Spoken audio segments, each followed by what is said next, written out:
যে কোনো রোগের ক্ষেত্রে সুস্থতা আনতে গেলে যোগ প্রাণায়ামটা অবশ্যই দরকার। বিপি, থাইরয়েড, সুগার, হার্ট, যে কোনো রোগ। তো এক্ষণে আমি বিপি ব্লাড প্রেশারের জন্য আমি কিছু প্রাণায়াম করে দেখাচ্ছি। তো সেই ব্লাড প্রেশারের জন্য যে প্রাণায়ামগুলো আছে তার মধ্যে থেকে শীতলি, শীতকারী এবং চন্দ্রভেদী প্রাণায়াম মুখ্য প্রাণায়াম।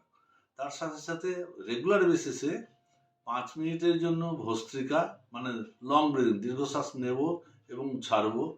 পদ্ধতিটা এরকম, এই নিলাম, এই ছাড়লাম। যে কোনো অবস্থায় করা যেতে পারে, সে বসে হোক, চেয়ারে বসে হোক, শুয়ে হোক, কিন্তু পদ্ধতিটা ঠিক রাখতে হবে। তারপরে আমরা করবো হচ্ছে কপালভাতি।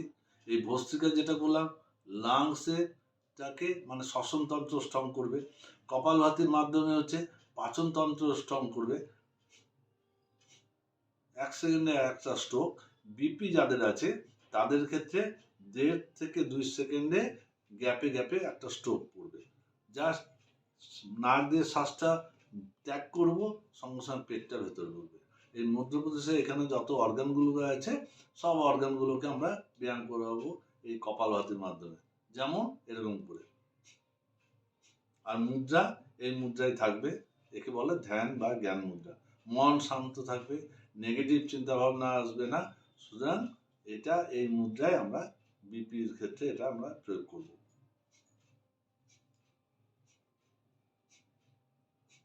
এটা এর সাথে পাচনতন্ত্র স্ট্রং হবে। পরবর্তীতে আমরা চলে যাই হচ্ছে অনুলোম বিলোম প্রাণায়াম। কিভাবে? বাঁ নাক দিয়ে শ্বাসটা নেব, ডানে ছাড়বো, আবার ডান নাক দিয়ে নেব, বাঁয়ে ছাড়বো। একই রিদম, ভস্ত্রিকার যে ছন্দে আমরা নিয়েছিলাম অনুলোম বিলোম সেই ছন্দই থাকবে, কিন্তু নাকের অল্টারনেট হবে। যেমন এই নিলাম, এই নাকটা ধরলাম, ছাড়লাম, আবার নিচ্ছি, এই নিলাম, এই নাকটা ধরলাম। মোটের উপর বাঁ নাক দিয়ে শ্বাসটা নেব, ডানে ছাড়বো, আবার ডান নাক দিয়ে নেব, বাঁয়ে ছাড়বো। Alternate breathing. এর সাথে রয়েছে এগুলো রেগুলার হচ্ছে মানে ভস্ত্রিকা 5 মিনিট, কপালভাতি 5 মিনিট, অনুলোম বিলোম 5 মিনিট। এইটা হচ্ছে কোর্স।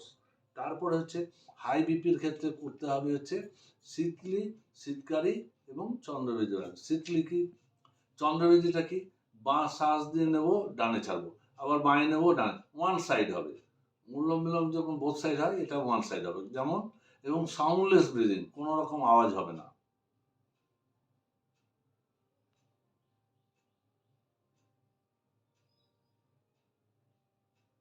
পুরো শ্বাসের দিকে ধ্যান দেবো। নাকটা ধরলাম, অন্য নাক যেটা দিয়ে নিয়েছিলাম সেটা ধরলাম, অন্য নাক দিয়ে শ্বাসটা ত্যাগ করব।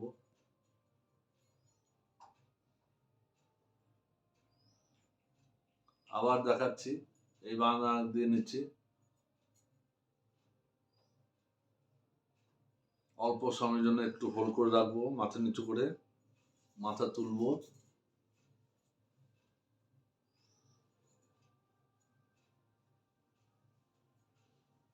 আরেকবার দেখাচ্ছি।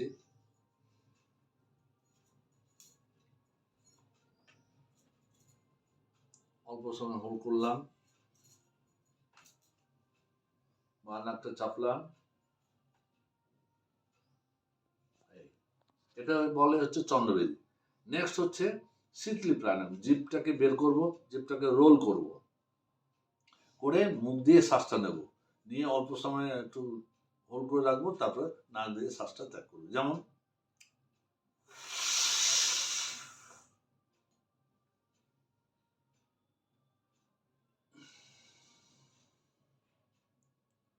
আবার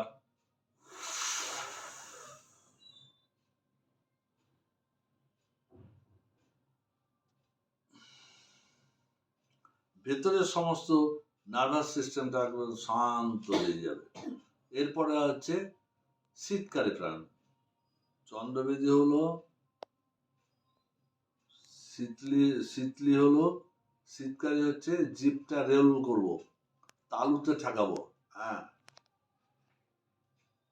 দাঁতটা চেপে দেবো,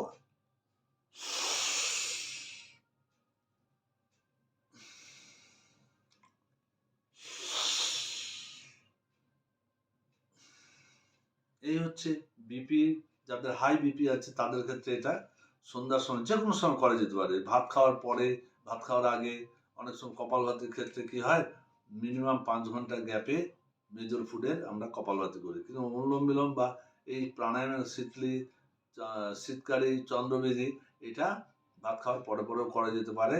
দিনে 3 বার মানে 5 বার থেকে 10 বার করবে, সকাল হোক সন্ধ্যা হোক বা রাত্রি হোক করবে। এরপরে রয়েছে হচ্ছে আকুপ্রেশার। আকুপ্রেশার হচ্ছে পিনিয়াল গ্ল্যান্ড, যাদের বিপি, হাই বিপি এবং লো বিপিটাকে কন্ট্রোল করে, আর অ্যাড্রেনাল গ্ল্যান্ড। সেই পিনিয়াল গ্ল্যান্ডটা হচ্ছে এই বুড়ো আঙুল, বুড়ো আঙুলের ঠিক মাঝখানটা, এই জায়গাটা হচ্ছে পিনিয়াল গ্ল্যান্ড।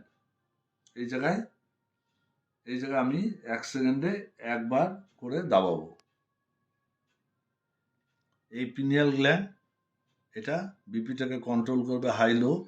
আর এরপরে হচ্ছে অ্যাড্রেনাল গ্ল্যান্ড, যেটাকে আমরা বৃহস্পতির জায়গায় বলি।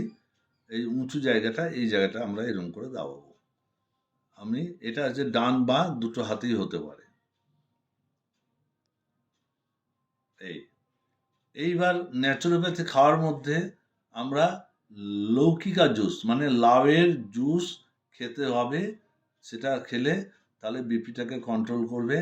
আর লাউয়ের তরকারি বা লাউ জুস, সেই জুসটা মানে রসটা বের করতে হবে। কিভাবে? লাউটাকে কাটলাম, কেটে ওই কাটা লাউটাকে কড়াইয়ের মধ্যে দিয়ে গরম করলে ওর মধ্যে তেল ফেল কিছু মশলা ফসলা দেওয়া যাবে না, কড়াইয়ের মধ্যে দিলে ওর মধ্যে থেকে জুস বেরোবে, রস বেরোবে, ওইটা খেতে হবে। লৌকিকা জুস যাকে বলে, লাউয়ের রস বিপিটাকে দারুণভাবে কন্ট্রোল করে। আর হচ্ছে সজনে পাতা, সেটাকে বয়েল করে ওই জলটা খেতে হবে। এটা হচ্ছে ন্যাচুরোপ্যাথি। আর আয়ুর্বেদিক খাবার হচ্ছে, যেহেতু আমি পতঞ্জলির সাথে যুক্ত আছি, পতঞ্জলি আমাদের বেশ কয়েকটা মানে সব রোগের ক্ষেত্রে ওষুধ বের করেছে।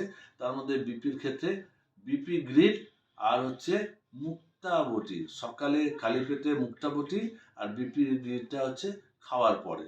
এটা যদি আমরা নিয়মিত যদি সেবন করি বা আমরা এগুলো যদি প্রয়োগ করি, তাহলে দেখা যায় বিপি নর্মাল অবস্থায় চলে আসবে। এটা হচ্ছে বিপির ক্ষেত্রে। সেরকম অন্যান্য রোগের ক্ষেত্রেও এরকম আছে, মানে পার্ট করে আয়ুর্বেদিক আছে, ন্যাচুরোপ্যাথি খাবার আছে। ওম।